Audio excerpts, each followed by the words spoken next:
Hello everyone, welcome to day 17 of vocabulary session. Instructions जो मैं पहले से देता रहा हूं वो सारे के सारे सेम है। कुछ स्टूडेंट्स के मैंने कमेंट देखे हैं और कमेंट देखने के बाद ये मालूम चला है कि कोई कोई सेशन बीच में देख रहा है, और सेशन जब आप बीच में देखोगे तो कहीं ना कहीं आपके पास प्रॉब्लम आने वाली है। जो इंस्ट्रक्शंस पहले दी गई थी वो सेम है, आपको जो सेशन है उनको आपको सीक्वेंस में देखना है। जब आप एक सीक्वेंस में देखोगे तो एक तरीके से आपको याद होना स्टार्ट होगा वोकैबुलरीज का, तभी सीमेंटेड रहेगा आपके ब्रेन में वोकैबुलरीज। अदरवाइज प्रॉब्लम आने वाली है। मैं आपको एक चीज पहले से बोल रहा हूं, इंस्ट्रक्शंस को फॉलो करें तभी आपको समझ में आने वाला है। और एक वीडियो मैं सेपरेट बनाऊंगा जिसमें इस बुक को कैसे रीड करना है, किस तरीके से स्टडी करना है, उस पर बात करूंगा। ठीक है, तो जिन स्टूडेंट्स को कंफ्यूजन हो रही है, जो मैसेज करते हैं, तो वो वाली प्रॉब्लम भी आपकी सॉल्व हो जाएगी। डे 17 है। Without wasting any time session को बिगिन करते हैं। सेशन जो आज होने वाला है आपका ओरिजिन से रहने वाला है, ओरिजिन एंड रिलेटेड वर्ड से रहेगा। सेशन 9 पे हम पहुंच चुके हैं, जर्नी हमारी 1 से शुरू हुई थी। सो जो आज बात करने वाले हैं, आज आपकी बात होगी दांतों के बारे में, टूथ के बारे में। और थोड़ा बहुत हिंट मैं आपको ऑलरेडी पहले इस पे दे चुका हूं। आज आपको समझना है कि पेरीडोंटिस्ट और पेरीडोंटिक्स, और ये डोंटिस्ट वर्ड कहां से आया। देखो, जब दांतों के बारे में बात आती है ना तो डेंटिस्ट आता है दिमाग में, तो जहां भी डेंट वर्ड आए, डेंटोस आए, तो वहां पे वर्ड क्या होता है और किस तरीके से रूट बनता है, ये सारी चीजें अभी हम डिस्कस करेंगे। तो दांतों के बारे में बात होने वाली है। अभी आपको सिर्फ एक मालूम होता है, डेंटिस्ट, बट उसमें भी काफी तरीके की वैरायटीज होती हैं, अलग अलग स्पेशलिटीज होती हैं। वो सारी चीजें हम आज डिस्कस कर लेते हैं। पेरीडोंटिस्ट और पेरी एक्सोडोंटिस्ट, इसको तो मैं अभी बताता हूं आपको। पहले ओडोंटोस समझ लो। अगर ओडोंटोस वोकैबुलरी आ जाए कहीं भी तो ये समझ लेना ये किससे रिलेटेड होगा, टीथ से रिलेटेड होगा। किसके बारे में बता रहा होगा, टीथ के बारे में। नोट डाउन जरूर कर लेना है। पेन एंड पेपर मोड में बोला था सेशन को, तो पेन एंड पेपर मोड में करें। कोई भी नई वोकैबुलरी मिलती है तो उसको नोट डाउन करना है। अब ओडोंटोस अगर रूट वर्ड है तो रूट वर्ड क्या होगा आपका, टीथ होगा। ओडोंटोस कहीं भी आएगा, किसी भी तरीके से आएगा, तो समझ लेना किसके बारे में बात हो रही है, टीथ के बारे में बात हो रही है। जब हम जाते हैं पेरी की तरफ, पेरी कभी भी आएगा तो पेरी का मतलब होता है surrounding. Peri means surrounding, surrounding या फिर अराउंड समझ लो, किसी चीज के अराउंड। अब एक बात है, बात समझना इसको, कि आपने पेरीमीटर पढ़ा होगा। पेरीमीटर, ये वोकैबुलरी पढ़ी होगी, पेरीमीटर। ये भी इसी तरीके से कनेक्ट होगी जैसे कि आपकी यहां पे कनेक्ट होने वाली है पेरीमीटर। इस तरीके से होता है ना पेरीमीटर, जब आप इसको कैलकुलेट करते हो। या फिर पेरीफरी, पेरीफरी, पेरीफरी भी आपका सराउंडिंग के लिए यूज होता है। देखो, पेरीमीटर जब होता है आप कैलकुलेट करते हो, जो उसकी सराउंडिंग होती है उस बात को समझो। जो उसकी सराउंडिंग होगी तब हम क्या बोलते हैं, पेरीमीटर बोलते हैं। और अगर पेरीफ्री बोला जाता है तो पेरीफ्री बोला जाता है जो बाहर का इलाका है, सराउंडिंग इलाका। इसको मैं क्या बोलूंगा, ये पेरीफ्री है, ये पेरीफ्री है। आप कंप्यूटर में पढ़ते हो कि पेरिफेरल डिवाइसेस क्या होते हैं। क्वेश्चन आता है एग्जाम में आपका कि पेरिफेरल डिवाइसेस किसे बोलते हैं।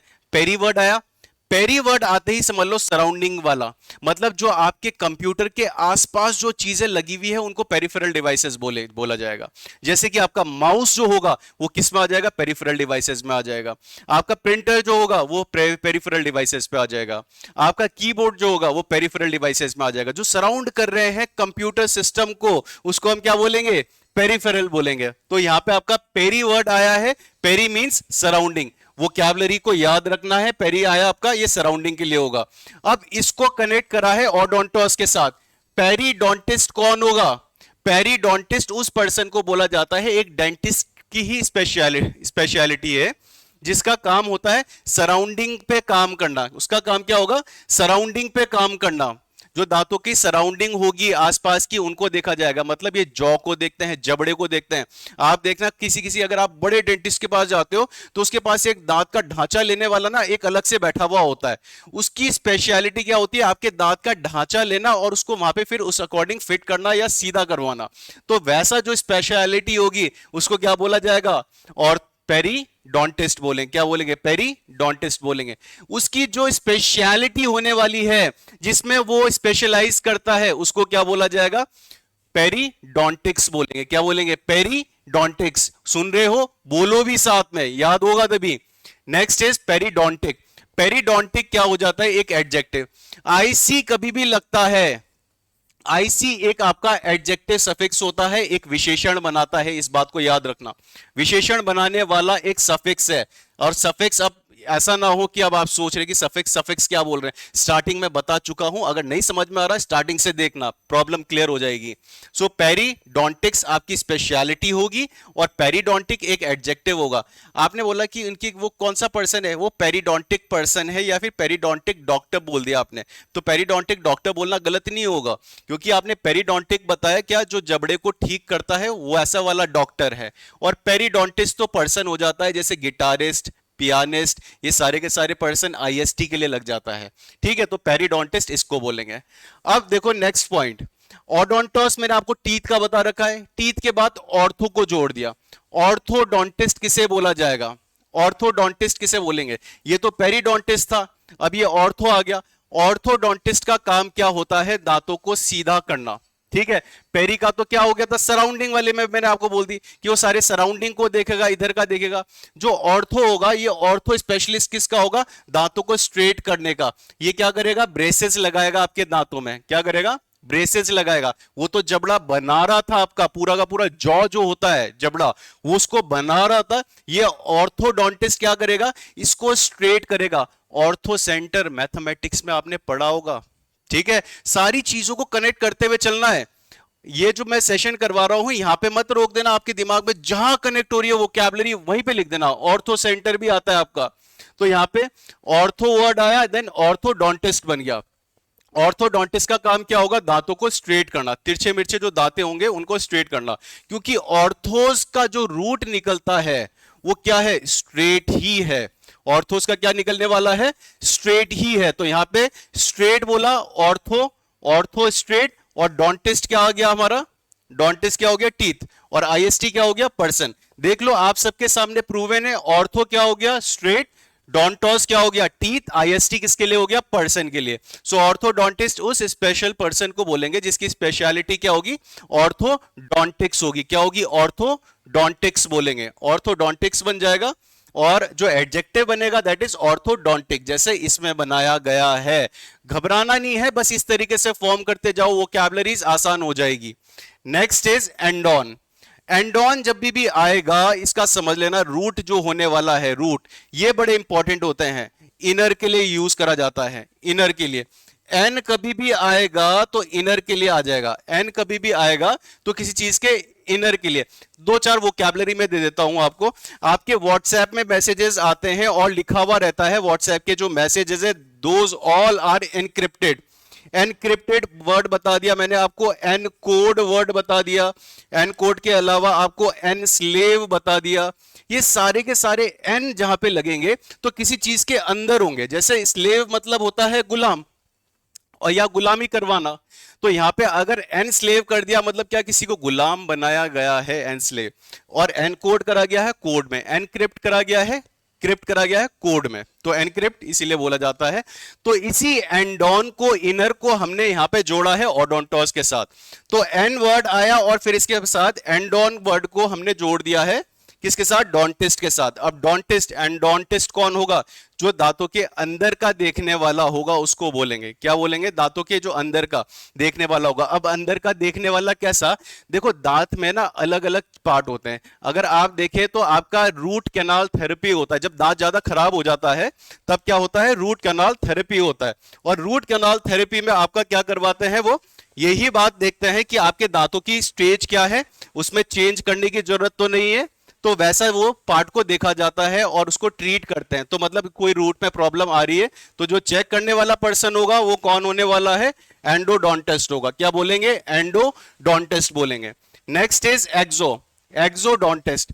एक्स वर्ड कहीं भी आया, एक्स मतलब बाहर निकाल दिया, आपने सुना होगा कि ये उसका एक्स, ये इसका एक्स, तो एक्स जो बोला जाता है, एक्स किसके लिए, जो बाहर हो, आउट हो। तो एक्स वर्ड आते ही दिमाग में क्या आ जाना चाहिए आपके, आउट से रिलेटेड। सो एक्सोडोंटिस्ट कौन होंगे, थोड़ा आप सब आइडिया लगाएं कि आपके सामने ये जो मैंने वोकैबुलरी प्रेजेंट करी है एक्सोडोंटिस्ट, इस समय इसका एक्सोडोंटिस्ट का मतलब क्या होने वाला है, एक्सोडोंटिस्ट का मतलब क्या होगा। देखो एक्स वर्ड आउटर के लिए हो गया।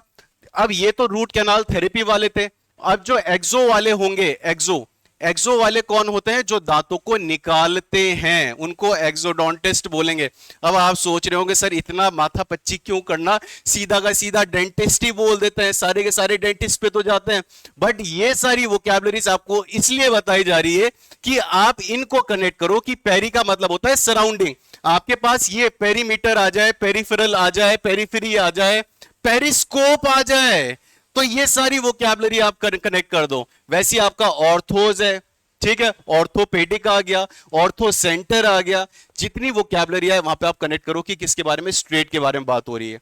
एंडॉन आता है तो इनर के बारे में बात हो रही है। एक्स आता है तो एक्स किसके लिए, आउट के लिए होता है, तो एक्स किसके लिए, आउट वाले उसके लिए कनेक्ट हो जाएगा। तो यहां पे आपका ये थी वोकैबुलरीज जो कि मैंने अभी आपके सामने प्रेजेंट करी। अब आते हैं हम अपनी नेक्स्ट वोकैबुलरीज पे, मेजरमेंट पे। अब मेजरमेंट में भी बात कर लेते हैं। मेजरमेंट में यहां पे हमारे पास ऑप्सिस और ऑप्टिकॉस आ गया है। ऑप्सिस और ऑप्टिकॉस वोकैबुलरी कभी भी आपको देखने को मिले तो हमेशा इस बात को समझ लेना, उस समय बात हो रही होगी व्यू और विजन की। थोड़ी बहुत हिंट मैं आपको ऑलरेडी पहले दे चुका हूं, तो जब भी आपके पास ये वाली वोकैबुलरी आएगी तो आपको याद रखना है कि हम किसके बारे में बात बोल रहे हैं, व्यू के बारे में या फिर विजन के बारे में बात हो रही होगी। व्यू या फिर विजन, व्यू या फिर विजन के बारे में बात कर रहे होंगे। तो ऑप्सिस और ऑप्टिकॉस। मेट्रॉन जो वोकैबुलरी आई है, मेट्रॉन यूज करा जाता है मेजरमेंट के लिए, मेजरमेंट के लिए आपका ये यूज करा जाता है। मेट्रॉन वोकैबुलरी आई, मेट्रॉन रूट आया, तो समझ लेना किसके बारे में, मेजरमेंट के बारे में। अब आई को विजन, विजन मतलब मेजरमेंट किसको कर रहे हो, व्यू को। ऑप्टो किससे रिलेटेड हो गया, यहां पे व्यू विजन से हो गया। मैटर किससे रिलेटेड हो गया, मेजरमेंट से। और आईएसटी क्या, पर्सन। जो आपकी आंखों के विजन को कैलकुलेट करता है, मेजर करता है, उसको हम क्या बोलते हैं, ऑप्टोमेट्रिस्ट बोलते हैं। एक तो ऑप्टिशियन है, ऑप्टिशियन चश्मा बेचने वाला होता है, और एक मैंने आपको आंखों का स्पेशलिस्ट बताया था, ऑप्थेल्मोलॉजिस्ट, ऑप्थेल्मोलॉजिस्ट, ऑप्थेल्मोलॉजिस्ट। तो यहां पे हम किसके बारे में, ऑप्टोमेट्रिस्ट के बारे में बात बोल रहे हैं। हम यहां पे देहरादून से ये सेशन करवा रहे हैं। देहरादून में यहां पे एक ऑर्डिनेंस फैक्ट्री है, तो ऑर्डिनेंस फैक्ट्री में जब हम जाते हैं ना, तो वहां पे कुछ ऑप्टो फैक्ट्री करके लिखा हुआ है। अभी थोड़े टाइम पहले ही गया था ऑप्टो फैक्ट्री, तो मुझे उस ऑप्टो से ये बात मालूम चल गई, मैंने पूछा किसी और से भी वैसे, कि ऑप्टोस क्या रिलेटेड आ रखा है, कुछ विजन से रिलेटेड है। तो उन्होंने यही बात बताई कि यहाँ पे देहरादून में जो वो बनाया जाता है, कुछ डेवलपमेंट होता है, वो लेंसेज का होता है, जो कि क्या देता है, इंडियन आर्म फोर्सेस में विजन को देता है। बाइनोकुलर्स वाला जो यूज होता है, टैंक्स में जो यूज होता है, तो सारा का सारा यहाँ पे बनाया जाता है। तो ये सारी चीजें रहती है आपकी इससे रिलेटेड। बैरोस जब आता है, बैरोस आपका यूज होता है वेट के लिए। बैरोस जो रूट है, इट इज फॉर वेट।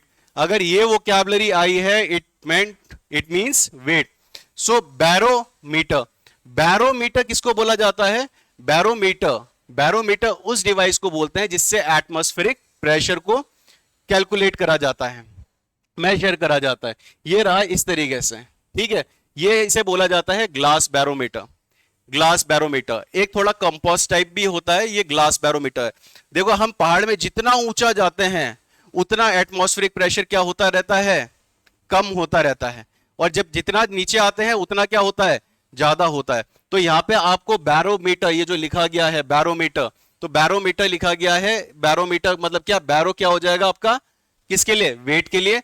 मतलब प्रेशर क्या बढ़ रहा है वहां पे, एटमॉस्फेयर का वेट पड़ रहा है आपके ऊपर, हमारे ऊपर क्या पड़ रहा है, एटमॉस्फेयर का वेट पड़ रहा है। देखो बोला ये जाता है कि जो हमारी स्किन है अभी इस तरीके से है, इस तरीके से इसलिए क्योंकि हमारी एटमॉस्फेरिक प्रेशर है। जैसे ही अगर हम स्पेस में जाते हैं तो हमारी जो स्किन है वो पूरी ढीली पड़ जाती है, क्योंकि वो जो प्रेशर है वो खत्म हो जाता है।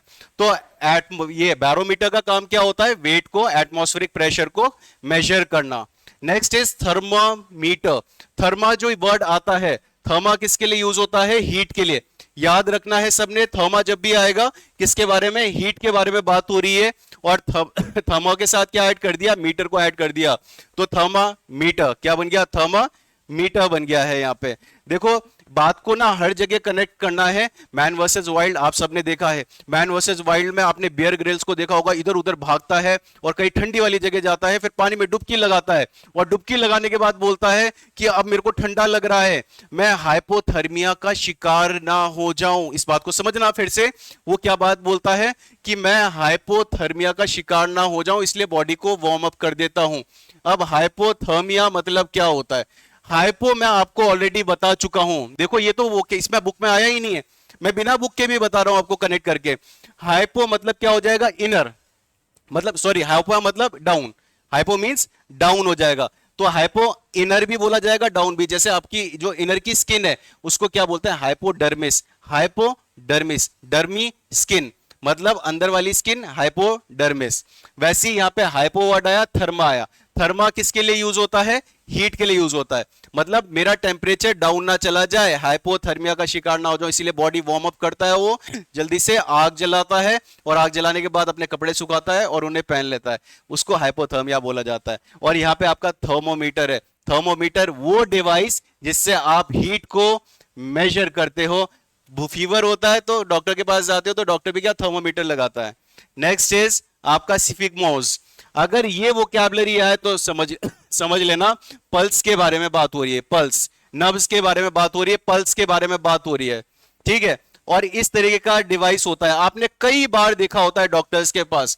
और मैं इतनी बात बोल सकता हूं, जितने कई सेशन को देख रहे हैं उन्हें ये नहीं मालूम होता इसको बोला क्या जाता है। ये वही डिवाइस है, आपने देखा होगा डॉक्टर ऐसे यहाँ पे हाथ में बांधता है और ऐसे दबाता है और फिर वो प्रेशर डालता रहता है, टाइट होता रहता है, टाइट होता रहता है, टाइट होता रहता है। उस डिवाइस को क्या बोलते हैं? सिफिगमोस, सिफिगमो मैनोमीटर बोला जाता है। उसको क्या बोला जाएगा? सिफिगमो मैनोमीटर बोलेंगे। क्या बोलेंगे? सिफिगमो मैनोमीटर। सिफिगमो जो वर्ड आया ये आपका पल्स से ही बना हुआ है, ये पल्स से बना हुआ है। और फिर मीटर आपका किससे बन गया? मेजरमेंट से। तो इसको ये याद रखना है आपको, इस तरीके से ही वोकैबुलरी बनने वाली है। तो ये थी आपकी मेजरमेंट की वोकैबुलरी। आई होप सबको समझ में आई है। कनेक्ट होके देखना है, वोकैबुलरीज नहीं मिलती है सीखने की तो उसको कॉपी करना है। फालतू टाइम वाली बात तो मैंने कभी कुछ बोली नहीं है सेशन में, क्योंकि मुझे मालूम है सबसे इंपॉर्टेंट क्या होता है? टाइम होता है। तो टाइम बहुत इंपॉर्टेंट है, अपने टाइम को बचा के रखें, संभाल के रखें। ये जो थोड़ा सा आपका टाइम जो इस पे जाता है वो आपका प्रोडक्टिव होना चाहिए सेशन को देखने में। और प्रोडक्टिव हमारी तरफ से तो ये हमने बना रखा है, ये हमारी स्ट्रेटेजी है डिलीवर करने की। आपकी नोट डाउन करने की स्ट्रेटेजी क्या है वो आपके ऊपर डिपेंड करता है और वो ही आपको आगे लेके जाएगा आपकी लाइफ में। अब देखो इसमें आगे देखो, अब बोन्स के बारे में, फीट के बारे में और हैंड्स के बारे में बात होने वाली है। ऑर्थोपेडिस्ट तो छोड़ते हैं, अभी हमारे पास ये आया ऑस्टियोन। जब ऑस्टियोन वोकैबुलरी आएगी, रूट आएगा तो समझ लेना बोन के बारे में। ऑस्टियो वर्ड कभी भी आएगा तो वहां पे क्या होगा? बोन के बारे में। अब एक बात है, ये आया ऑस्टियोपैथ। क्या आया? ऑस्टियोपैथ आया। ऑस्टियोपैथ का काम क्या होता है? जो बोन को सफर, पैथोस मतलब क्या होता है? सफरिंग। लिखवा चुका हूं वैसे, मैं दोबारा से समझ लो। पैथोस जब आता है सफरिंग के लिए यूज होता है। पैथोस सफरिंग, जैसे पैथोलॉजी लैब, पैथोलॉजी में क्या क्या सफर कर रहे हैं उसकी स्टडी को करा जाता है। तो यहां पे आपका ऑस्टियन पैथोस। अब ऑस्टियन पैथोस क्या होता है? जो मसाज प्रोवाइड करता है। ये कोई वैसा ट्रीटमेंट नहीं करेगा कि कुछ बॉडी पार्ट में क्या ऑपरेशन कर रहा है, सिर्फ मसाजेस प्रोवाइड करेगा। इसका मानना यह होता है कि जो बोन है, इसका मानना यह है जो बोन है, हमारी हड्डियां होती है, उसके कारण जो हमारी बॉडी में इफेक्ट पड़ रहा है वो ही प्रॉब्लम लेके आ रहा है। उनका मानना ये होता है। तो ये करते क्या है? कुछ इस तरीके से आप देख सकते हो, ये मसाजेस प्रोवाइड करते हैं और मसाज प्रोवाइड करने के बाद क्या करते हैं? जो हड्डियां उन्हें लगती है कि तिरछी मिर्ची हो रखी है, उनको सीधा करने की कोशिश करते हैं। तो ऐसा जो पर्सन होगा उसको हम क्या बोलते हैं? ऑस्टियोपैथ बोलते हैं। क्या बोलते हैं? ऑस्टियोपैथ बोलते हैं, ठीक है। तो ये आपका पर्सन होता है ऑस्टियोपैथ। बट इसको ऐड मत कर देना आप ऑर्थोपेडिस्ट के साथ। ऑर्थोपेडिस्ट एक अलग पर्सन है, एक अलग स्पेशलिटी वाला पर्सन है। ऑर्थोपेडिस्ट उसे बोलते हैं जो हड्डियों को स्ट्रेट करता है, वैसे बोन्स के डॉक्टर को ही बोला जाता है। बोन्स के जो डॉक्टर होता है उसको ये बोला जाता है। अब कई प्रॉब्लम में आ रहे होंगे, सर ऑर्थो मतलब तो स्ट्रेट होता है और पेड मतलब होता है बच्चा और आईएसटी होता है पर्सन। ये बेटा मैं ऑलरेडी आपको पहले के सेशन में बता चुका हूं, और जो अभी नए कनेक्ट होके देख रहे हैं उनके लिए मैं थोड़ी सी हिंट दे देता हूं। यहाँ पे ऑर्थो स्ट्रेट होता है, पेडोस ये जो होता है चाइल्ड के लिए होता है, पेड वर्ड कहीं भी आएगा तो चाइल्ड से रिलेटेड, जैसे चाइल्ड का स्पेशलिस्ट कौन होता है? पीडियाट्रिस्ट होता है। कौन होता है? पीडियाट्रिस्ट होता है। आईएसटी किसके लिए? पर्सन के लिए हो गया। तो ऑर्थोपेडिस्ट उसको बोला जाएगा जो चाइल्ड के स्पाइनल कर्वेचर, ये मतलब कि जो बोन होता है कमर की रीढ़ की हड्डी को ठीक करने वाला। बट धीरे धीरे करके ये वोकैबुलरी ऐसी इवॉल्व होके आज के टाइम में ऑर्थोपेडिस्ट बनी कि हम बच्चों को हटा दिया उसमें से। आज के टाइम में जब भी ऑर्थोपेडिस्ट का नाम आए तो हड्डियों का स्पेशलिस्ट कौन होगा? ऑर्थोपेडिस्ट होगा। तो चेंज हो चुकी है वोकैबुलरी आज के टाइम में। डॉक्टर ऑर्थो आता है आपका इसीलिए क्योंकि बोन के स्पेशलिस्ट को बोला जाता है। अब रूट के अकॉर्डिंग जाए तो रूट के अकॉर्डिंग तो ये होना चाहिए था वैसे, बट रूट के अकॉर्डिंग वाली बात नहीं, यहाँ पे कुछ थोड़ा कंफ्यूजिंग चलेगा। कई बार क्या होता है वोकैबुलरीज को जब हम यूज करते रहते हैं वो उसी अकॉर्डिंग हमारी फॉर्म हो जाती है। तो same goes for this one. यहाँ पे हम जो यूज करने लगे ऑर्थोपेडिस्ट को, ये बोन के लिए बन गई। और ये जो ऑस्टियोपैथ बना हमारा, ऑस्टियोपैथ बना, वो किसके लिए बन गया? जो मस्कुलर स्केलेटन सिस्टम पे वर्क करता है, डिजीज एंड सिस्टम पे वर्क करता है, उनके बारे में बन गया। अब इसी से रिलेटेड जो स्किन की स्टडी होती है उसको ऑस्टियोपैथी बोला जाता है। और जो इसका एडजेक्टिव है आईसी लगा दे तो वो क्या बन जाता है? ऑस्टियोपैथिक बन जाएगा। Vocabulary is osteopathic. तो ये थे आपके सामने वोकैबुलरी इनसे रिलेटेड। अब आगे देख लो, आगे रहे आपके पास बोन्स के बारे में, फीट के बारे में और हैंड्स के बारे में। इन वोकैबुलरी को भी देखें जल्दी से। अब ये वोकैबुलरी आई हमारे पास बोन्स में, फीट में, हैंड्स में। देखो जब बात बोली जाती है कायरोप्रैक्टिस के बारे में, जब बात बोली जाएगी कायरोप्रैक्टिस और कायरोप्रैक्टिक के बारे में, ये रहे आपके सामने वोकैबुलरीज। अब इनको कनेक्ट कर लेते हैं। देखो कायर वर्ड आता है, कीरो वर्ड आता है, तो कभी भी इन वोकैबुलरी का मतलब होता है हैंड। इट मींस हैंड, हाथों के लिए यूज करा जाता है। ये कीर वर्ड जब भी आएगा, कीर वर्ड आपका हैंड के लिए होगा। और जब पॉस और पॉडर्स आएगा तो ये समझ लेना किसके लिए? फुट के लिए आने वाला है। किसके लिए? फुट के लिए। अभी थोड़ी देर बाद मैं इसको कनेक्ट भी कर दूंगा, पॉस और पॉडर्स को कनेक्ट करूंगा, घबराना नहीं। बट अगर ये कहीं भी आता है, जैसे आपका पॉडियाट्रिस्ट हो जाएगा वोकैबुलरी, या फिर पोडियम हो जाएगा, कनेक्ट करा जाएगा अभी। अब यहां पे हमने कनेक्ट क्या करा है? कीरो। इस कीरो को ऐड कर दिया पॉडी के साथ। किसके साथ ऐड कर दिया? कीरोपॉडी के साथ। तो कीरोपॉडी उस स्पेशलिटी को बोलते हैं जिसमें हैंड से फीट को ठीक करा जाता है, हैंड से। और जो पर्सन होगा कीरोपॉडी और फिर आईएसटी किसके लिए? पर्सन के लिए। ऐसे पर्सन को क्या बोलेंगे? कीरोपॉडिस्ट बोलेंगे। ये देख रहे हो ये पर्सन, ये जो पर्सन यहां पे बने हुए हैं ये क्या है? कीरोपॉडिस्ट है, कीरोपॉडिस्ट। अब कीरोपॉडिस्ट क्या, देखो ये पांव में ठीक कर रहे हैं ना, यहाँ पे आप देख सकते हो ये रहा इनका पांव और इनके पांव में ट्रीटमेंट कर रहे हैं। ऐसे पर्सन को क्या बोला जाएगा? कीरोपॉडिस्ट बोलेंगे। क्या बोलेंगे? कीरोपॉडिस्ट बोलेंगे। अब नेक्स्ट इज ग्राफोस। ग्राफोस वोकैबुलरी कभी भी आती है और उसको हम कीरो के साथ ऐड करेंगे तो वोकैबुलरी क्या बन जाएगी? कीरो फिर ग्राफी। और अगर मैंने इसे कीरोग्राफिस्ट बना दिया, आखिरी में आईएसटी जोड़ दिया, तो पर्सन के बारे में बात होगी।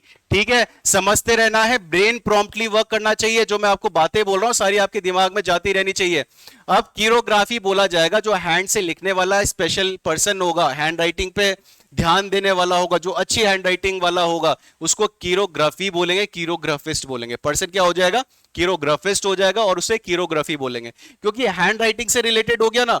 और कीरोग्राफिस्ट उस पर्सन को बोला जाता है पर्टिकुलरली जो हैंड राइटिंग स्पेशलिस्ट होता है, कि आपने सिग्नेचर किसी और के मार दिए, भाई मैंने चेक करा, मैंने बोला भाई ये तो सिग्नेचर आपकी मम्मी के नहीं, ये तो आप खुद मार के आए हो, तो वैसा पर्सन कौन होगा? उसे कीरोग्राफिस्ट बोलेंगे।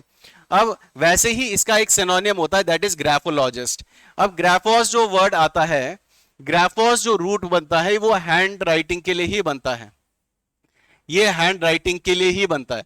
तो हैंड राइटिंग का ग्राफोस आ गया, फिर लोगोस आ गया, स्टडी आ गया, जो स्टडी करने वाला होगा, और फिर आईएसटी क्या? पर्सन के लिए होता है। तो ग्राफोलॉजिस्ट भी इसका क्या हो जाएगा? सिनोनिम हो जाएगा। तो ग्राफोलॉजिस्ट बोलो या कीरोग्राफी बोलो, कीरोग्राफिस्ट बोलो, दोनों का मतलब सेम होने वाला है। ज्योग्राफी में भी आपने पढ़ा होगा जियो और ग्राफी। जियो मतलब अर्थ और ग्राफी मतलब क्या हो जाएगा आपका? ये रिटर्न के बारे में, रिटर्न के बारे में। ठीक है, टू राइट भी बोल सकते हैं इसे, टू राइट भी बोल सकते हैं। तो ये आपका रिटर्न के लिए हो जाएगा। अब आता है नेक्स्ट कीरो और ग्राफोस, कीरोज और ग्राफोस। अच्छा ये ग्राफोस तो सेम ही आया है। कीरोग्राफर पर्सन को बोल देंगे, ठीक है। वोकैबुलरी आपकी कीरोग्राफर भी हो सकता है, जैसे फोटोग्राफिस्ट नहीं बोलते, फोटोग्राफर बोलते हैं, फोटोग्राफिस्ट नहीं बोलते, फोटोग्राफर बोलते हैं। बट एटमोलॉजी के अकॉर्डिंग चले तो फोटोग्राफिस्ट भी हो सकता है, वो गलत नहीं होगा, वो भी सही होगा। बट बोला क्या जाता है, जो यूज करते हैं वही तो बोलते हैं। वैसे ही आपका कीरोग्राफर है, तो कीरोग्राफर यहाँ पे आपकी क्या बन गई, वोकैबुलरी बन गई है। Next is chorographic, it's an adjective, ये क्या है, एक एडजेक्टिव होगा आपका इस वोकैबुलरी का। नेक्स्ट आते हैं हमारा मैंसी। मैंसी जब आएगा तो ये किसके लिए यूज होता है आपका, फॉरटेल का, फॉरटेल या फिर प्रेडिक्शन के लिए यूज करा जाता है, फॉरटेल या फिर प्रेडिक्शन। अब फॉरटेल प्रेडिक्शन मतलब क्या, फ्यूचर के बारे में जब कोई बताएगा उसके लिए बोला जाएगा, फ्यूचर के बारे में बताने वाले के लिए बोला जाएगा, ठीक है, फॉरटेल या फिर प्रेडिक्शन। तो यहां पे आपका क्या बन गया, कीरोमैंसी।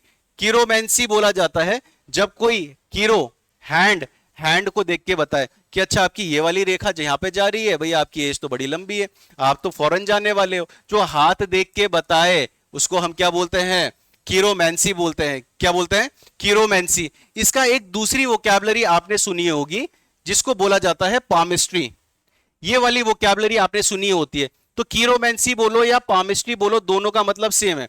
पामिस्ट्री मतलब क्या, पाम आपको मालूम है, पाम वाली क्या क्या स्ट्री करा जाता है, मतलब क्या उसके रीड करा जाता है, तो उसे पामिस्ट्री बोलेंगे। और कीरोमैंसी, कीरो आपका हैंड के लिए है और मैंसी किसके लिए यूज होता है, फॉरटेल के लिए और प्रेडिक्शन के लिए। तो ये क्या बन गई, कीरोमैंसी। और जो आपका इसका एक नाउन होता है वो केरोमैंसर होगा, पर्सन कौन कहलाएगा, केरोमैंसर। जैसे फोटोग्राफर है वैसे आपका केरोमैंसर है, केरोग्राफर है, ठीक है। वैसे आईएसटी भी लगा सकते हो, कीरोमैंसिस्ट भी बना सकते हो, एटमोलॉजी के अकॉर्डिंग कोई गलती नहीं बोलने वाला है। बट यस, यूज वो वोकैबुलरी करी जाती है जो चल रही है। जैसे मैंने आपको बताया था मिसैंथ्रोपिस्ट, अगर आपने बोल दिया गलत नहीं होगा, बट वोकैबुलरी क्या चल रही है, मिसैंथ्रोप चल रही है। नेक्स्ट इज कीरोमैंटिक, और जो कीरोमैंटिक होगा it's an adjective, it's an adjective. तो ये थी आपके सामने कुछ वोकैबुलरीज। अब मैं थोड़ा सा एक और बात बताता हूं, कीरोप्रैक्टर्स अलग होते हैं, कीरोप्रैक्टर्स अलग होंगे। और यहाँ पे मैंने आपको कीरोपोडिस्ट बोला है, कीरोपोडिस्ट ये होते हैं, ये वाले पर्सन कौन है, कीरोपोडिस्ट होते हैं। और ये जो कीरोप्रैक्टर्स भी नहीं बोलते, प्रोनाउंसिएशन जो होता है इनका खायरोप्रैक्टर्स होता है, खायरोप्रैक्टर्स, ठीक है, आपको समझ में आ जाए इसलिए कई कई जगह मेरी भी प्रोनाउंसिएशन बदली भी होती है। इन्हें खायरोप्रैक्टर्स बोलते हैं। तो खायरोप्रैक्टर्स क्या होता है, ये भी कोई ऑपरेशन नहीं करते, ये क्या अपने हैंड से ट्रीटमेंट करते हैं, ये सिर्फ हैंड से ट्रीटमेंट करते हैं। आज के टाइम में आपको कैरोप्रैक्टर्स की वीडियोस देखने को मिलती है कि वो अपने हैंड से ऐसे इस तरीके से करा, बोन को सीधा कर दिया, ऐसे करा, ऐसे करा। तो मतलब इनका काम क्या होता है, सिर्फ हैंड से ट्रीटमेंट देना। ऐसे पर्सन को हम क्या बोलते हैं, कायरोप्रैक्टर्स बोलते हैं। और कायरोप्रैक्टर्स के बारे में मैं ऑलरेडी आपको सेशन में बात करवा चुका हूं। अब आते हैं हम अपने नेक्स्ट पॉइंट में। Next point is of pous and podos. Pous podos मैंने अभी स्टार्टिंग में आपको बोला था, फुट के बारे में बोला जाता है। ये वोकैबुलरी आएगी तो किसके बारे में बात होगी, फुट के बारे में। ये वर्ड कहां पे कनेक्ट हो जाता है, फुट के बारे में। अब यहां पे ऑक्टो आया, ऑक्टो किससे रिलेटेड, 8 से रिलेटेड। तो यहां से क्या बन गया, ऑक्टोपस। तो ऑक्टोपस में हमें वोकैबुलरी देखने को मिलती है, ऑक्टोपस। प्लैटिपस, अब प्लैटिपस, प्लैटिपस, प्लैटी और पस। प्लैटिस जब भी आता है, प्लैटिस किसके लिए, फ्लैट के लिए यूज होता है। प्लैटिस जब भी होगा फ्लैट के लिए यूज होगा या फिर ब्रॉड के लिए यूज होगा। लिख लेना इनको आप, फ्लैट के लिए या फिर ब्रॉड के लिए। तो इस तरीके का एक जानवर होता है, इसे प्लैटिपस बोलते हैं। आपको दिख रहा है पूरा का पूरा फ्लैट ही लग रहा है एक तरीके से। इसका ये देखो, जो बीक है ये भी फ्लैट है, इसके पांव है ये भी फ्लैट है, इसकी टेल है ये भी फ्लैट है, इसीलिए इसका नाम क्या बन गया, प्लैटिपस। और जिसके 8 फुट है उसको octopus. Next is IUM। IUM जब लगता है किसी प्लेस के लिए लगता है, किसी प्लेस के लिए, जैसे जिम्नेजियम होता है, ऑडिटोरियम होता है, तो IUM लगा तो प्लेस के लिए। अब ये बन गया पोडियम। पोडियम आपका कुछ इस तरीके से होता है जो आपने देखा होगा आपकी क्लासेस में भी होता है। अब पोडियम का क्या होता है, एक ऐसा स्टेज है, एक ऐसा प्लेस है जहां पे जाके लोग खड़े होते हैं, उसको क्या बोला जाएगा, पोडियम बोलेंगे। क्या बोलेंगे, पोडियम बोलने वाले हैं, दैट इज पोडियम। अब ट्राई आया, ट्राई के साथ हमने पॉड को जोड़ दिया। ट्राई मतलब क्या, 3, और पॉड मतलब फुट, फुट मतलब 3 फुट वाला ट्राईपॉड। तो आज तो मालूम होगा आजकल सबको वीडियोग्राफी का शौक लगा हुआ है, फोटो सब खींच रहे हैं, तो ट्राईपॉड उसको बोला जाएगा। अब ये जो आता है आपका मेडिकल हीलिंग के लिए आता है। अब नए वाले जो स्टूडेंट हैं जो अभी सेशन को देख रहे हैं उन्हें दिक्कत आ रही होगी। बट जिन्होंने पहले देखा है ये मैं सारे बता चुका हूं। अब इयर्शिया से क्या बना आपका, पॉडियाट्रिस्ट बना, कीरोपोडिस्ट बना और पॉडियाट्री बना। ये वोकैबुलरी आपकी इस तरीके से बनी, पॉडियाट्रिस्ट बना, कीरोपोडिस्ट बना और पॉडियाट्री बना। अब जैसे पॉडियाट्रिस्ट, पॉडियाट्रिस्ट, पॉडियाट्रिस्ट, पॉड मतलब फुट और फुट की मेडिकल हीलिंग, फुट की मेडिकल हीलिंग। कीरोपोडिस्ट जो हैंड से फुट को ठीक करता है। मतलब ये दोनों के दोनों सिनोनियम हो चुके हैं। पॉड मतलब पॉड फुट, और फुट के साथ मेडिकल हीलिंग करने वाला पर्सन। पांव की मेडिकल हीलिंग करने वाला पर्सन कौन, पॉडियाट्रिस्ट। कीरो, कीरो हैंड, पॉड मतलब फुट और आईएसटी पर्सन। तो कीरोपोडिस्ट कौन, जो हैंड से फुट को ठीक करता है, कीरोपोडिस्ट। दोनों के दोनों सिनोनिम्स हैं, अब दोनों सिनोनिम्स हैं। एंड पॉडियाट्री आपकी क्या हो जाएगी, स्टडी हो जाएगी, जिसको हम पॉडियाट्री बोलेंगे। ठीक है, तो जितनी मैंने बातें बोली आई होप सबको समझ में आई है और सबने सीखा है आज के सेशन में। तो ये थी आपके सामने कुछ वोकैबुलरी के रूट वर्ड्स। आपको रूट वर्ड्स को याद रखना है। सेशन को मैंने डिजाइन इस तरीके से करा है कि आप आगे कभी भी देखें तो आपको हेल्प करे। और ये कनेक्ट करने वाला हूं मैं, जब हमारे अपने खुद के सेशन होंगे वहां पे कनेक्ट करा जाएगा। इसीलिए बार बार बोलता हूं इंस्ट्रक्शंस को फॉलो करें ताकि आपको आगे प्रॉब्लम ना आए। और जिन स्टूडेंट्स का कमेंट आया था कि सर हमें समझने में प्रॉब्लम आ रही है, बुक को कैसे पढ़ा जाए, तो उस पर मैं लाइव आके आपको बताऊंगा कि आपके प्रॉब्लम को किस तरीके से सॉल्व किया जा सकता है, आप किस तरीके से रीड कर सकते हो। So that's all for today everyone. जय हिंद।